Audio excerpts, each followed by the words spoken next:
Hello friends, welcome back to our YouTube channel. Surveying के conceptual के बाद numerical questions देख लेते हैं। 10 क्वेश्चन हमने इसमें शामिल किए। एग्जाम के हिसाब से हमें ये 10 से 12 मिनट में करने चाहिए। तो कुछ अप्रोच थोड़ा सा फास्ट रखेंगे और चीज़ें समझाते हुए भी चलेंगे। जैसे पहला क्वेश्चन है, local mean time of a place of longitude of 42 degree 36 W is 8 hour 42 minute 15 second AM corresponding Greenwich mean time आपसे पूछा है। तो जो 42 डिग्री 36 मिनट W है, ये लॉन्गिट्यूड है। अगर हमें LMT और GMT में रिलेशन पता हो तो हम इस क्वेश्चन को ईजिली सॉल्व कर सकते हैं। और LMT और GMT का रिलेशन होता है LMT बराबर GMT प्लस माइनस लॉन्गिट्यूड। और W अगर है तो वो वेस्ट की डायरेक्शन में हम एंगल ले रहे हैं, और अगर ईस्ट में ले रहे हैं तो प्लस आएगा, और वेस्ट में ले रहे हैं तो माइनस आएगा। तो यहाँ पर माइनस आएगा, हमको चाहिए GMT। तो माइनस ये जाकर अगर LMT से जुड़ जाए लॉन्गिट्यूड तो हमें GMT मिल जाए। अब समय में हम डिग्री तो नहीं जोड़ सकते हैं, समय में सेम यूनिट जोड़ेंगे, यानी कि इस डिग्री को हमें समय में बदलना होगा। अब इसके लिए हमें कुछ आधार चाहिए। आधार ये है कि पृथ्वी अगर एक 24 घंटे का चक्कर देखें, पूरा एक चक्कर लगाती है 360 डिग्री घूमती है, और 360 डिग्री घूमने में उसे 24 घंटे लगते हैं। तो इस तरीके से एक घंटे में वो 15 डिग्री घूमती है, यानी 60 मिनट में 15 डिग्री घूमती है, यानी कि 4 मिनट में 1 डिग्री घूमती है। तो इतना एंगल घूमने के लिए इंटू 4 मिनट लगेंगे अगर टेक्निकली देखा जाए। और 36 मिनट को डिग्री में ही कन्वर्ट कर लो तो आसानी हो जाएगी। 36/60 कर दो तो ये 0.6 के आसपास आ जाएगा। उसका मल्टीप्लाई 4 मिनट में कर दो तो जो बन के आएगा आपके सामने आवर मिनट में आएगा, उसमें 60 का डिवीजन कर दो तो वो आवर और मिनट और सेकेंड में कन्वर्ट हो जाएगा अकॉर्डिंगली, और उसमें इसको जोड़ दो। ये बात क्लियर हो गई होगी। LMT is equal to GMT plus minus latitude. Due to the direction of west it will consider minus, and after that we will convert degree into time, and according to that 1 degree is equal to 4 minute. और उसके बाद जब answer आएगा तो ये चीज़ ध्यान रखना है कि इस आंसर आता है 11 घंटे 32 मिनट 39 सेकेंड। अब ये दो ऑप्शन में है PM और AM, तो इसमें गलती नहीं करनी है। ऐसे समझना है कि 8 घंटा है तो ये इस समय AM है। इसमें अगर हम 3 घंटे के आसपास कुछ टाइम जोड़ रहे हैं तो AM में ही रहेगा। अगर यही टाइम 12 घंटे के बाद चला जाता, यानी कि वो 13-14 घंटे होता, तो वो वहाँ से 1 घंटे के तौर पे जुड़ने लगता, तो वो PM और AM आ जाता। जैसे घड़ी में चलता है, अगर 11 PM बोल रहे हैं तो हम समझ जाते हैं कि 11 PM का मतलब रात का समय, 11 AM मतलब सुबह का समय, तो वो अकॉर्डिंगली AM PM लेना है। तो यहाँ पे 3 घंटे जुड़ रहे हैं तो ये 8 बजे की अगर बात करें तो 3 घंटे बाद 11 बजेंगे, तो वो सुबह की बात करें तो सुबह ही रहेगी। तो इस हिसाब से 11 घंटा 32 मिनट 39 सेकेंड AM इसका आंसर होगा। अगला क्वेश्चन है, what is the actual ground area covered by 20 centimetre cross 20 centimetre size vertical aerial photograph at an average scale of 1 centimetre बराबर 200 metre, having 60 degree forward overlap and 60% forward overlap और 30% side overlap. तो जो actual ground area निकलेगा वो आपका width into length या length into width से निकलेगा। और लेंथ निकालने का फार्मूला हमें यूज करना पड़ेगा 1 माइनस फॉरवर्ड ओवरलैप, यानी इसको PL से डिनोट कर देते हैं, इंटू लेंथ अपॉन स्केल। इसी तरीके से विड्थ में 1 minus side overlap into width upon scale. अब इसको जब सॉल्व करेंगे तो यल की जो वैल्यू आएगी उसमें 1 माइनस 0.6 इंटू लेंथ आपकी 20 सेंटीमीटर है, और 1 सेंटीमीटर बराबर 200 मीटर है, तो स्केल क्या हो जाएगी 1/200 इंटू, इसको भी सेंटीमीटर में बदलोगे तो 1/20,000, तो 20/1/20,000 इससे यल की वैल्यू आएगी। फिर W निकालोगे, उसके बाद मल्टीप्लाई करोगे तो आंसर 4.48 आएगा। करेक्ट ऑप्शन B पार्ट होगा। इसके बाद अगला क्वेश्चन है, road section of length 1 kilometre scales 8 centimetre on a vertical photograph, the focal length of the camera is 160 mm, if the terrain is fairly level then the flying height will be. इसमें simple formula लगाना है, scale बराबर focal length बटे flying height. Scale आपकी 1 kilometre 8 centimetre को करती, तो scale generally नीचे बड़ा रहता है ऊपर छोटा रहता है, तो 8 सेंटीमीटर बटे 1 किलोमीटर। तो 1 किलोमीटर को सेंटीमीटर में आपको बदल लीजिए या सबको MM में कर लीजिए, चूंकि फोकल लेंथ MM में दी है, सामने F/H तो 160/H, 8 सेंटीमीटर को MM में करोगे 80 होगा, और नीचे 1 किलोमीटर को करोगे तो 1000 मीटर इंटू फिर MM में 10⁻3, 80 दूनी 160, तो H की वैल्यू आएगी 2 × 10⁶ mm which can be written as 2000 metre. तो करेक्ट ऑप्शन होगा बी पार्ट।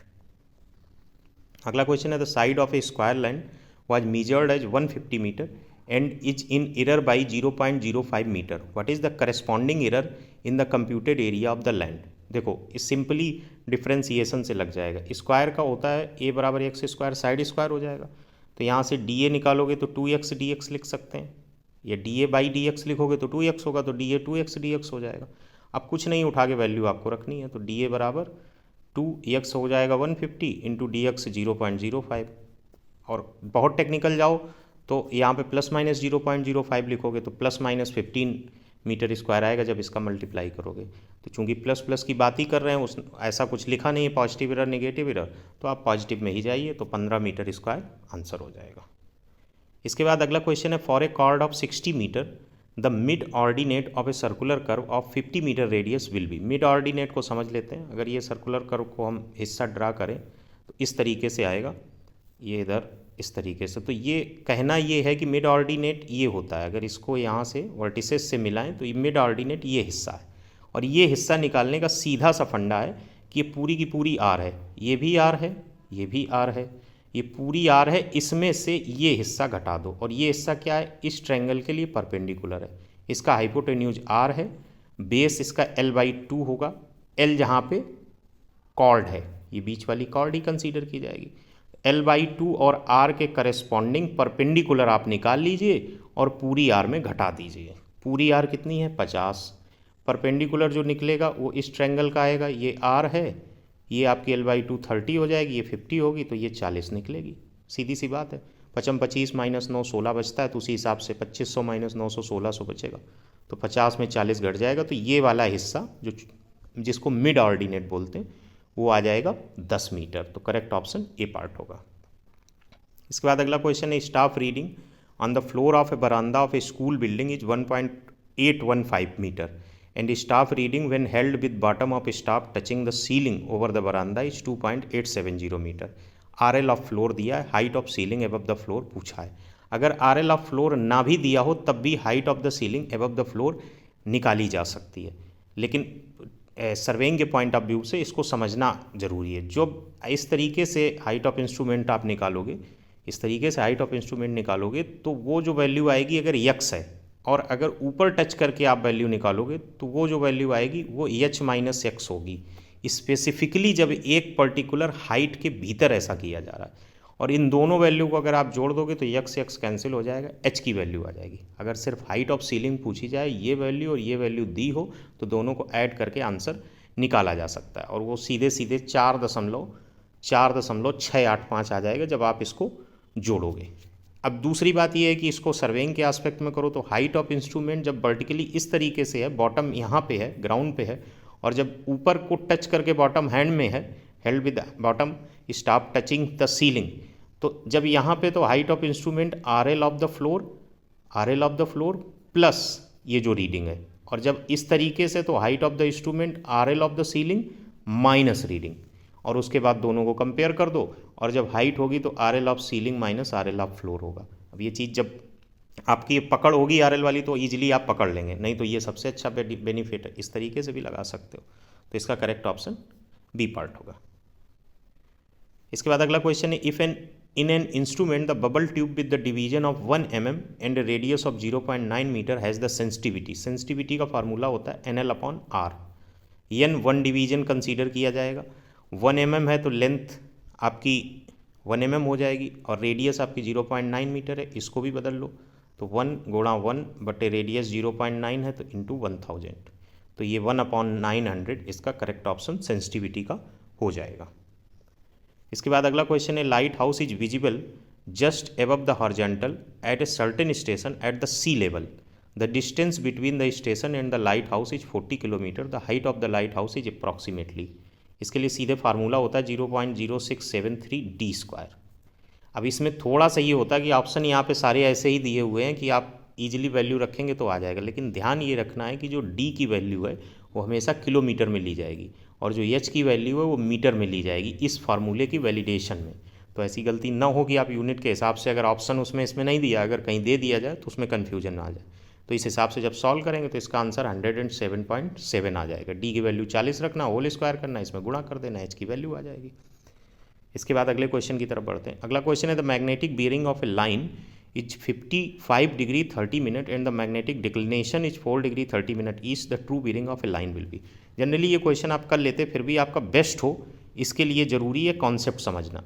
जब आप इस तरीके से ड्रा करते हैं तो ये नॉर्थ है, ये ट्रू नॉर्थ कंसीडर किया जाता है, और ये साउथ, ये ईस्ट और वेस्ट। अब जब बात मैग्नेटिक डिक्लिनेशन की होती है, जितना भी मैग्नेटिक डिक्लिनेशन दिया है, जब वो ट्रू नॉर्थ के सेंस में आप मूव करते हैं तो जो लाइन हमको मिलती है वो मैग्नेटिक नॉर्थ होती है।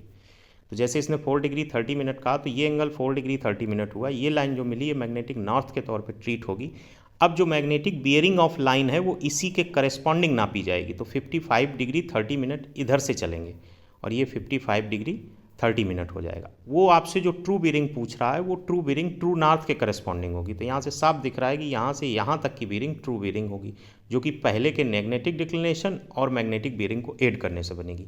यानी 55 डिग्री 30 मिनट और 4 डिग्री 30 मिनट मिलकर 60 डिग्री नेट में बन जाएगा, जो कि 59 डिग्री 60 मिनट होता है, वो पूरा 60 डिग्री हो जाएगा।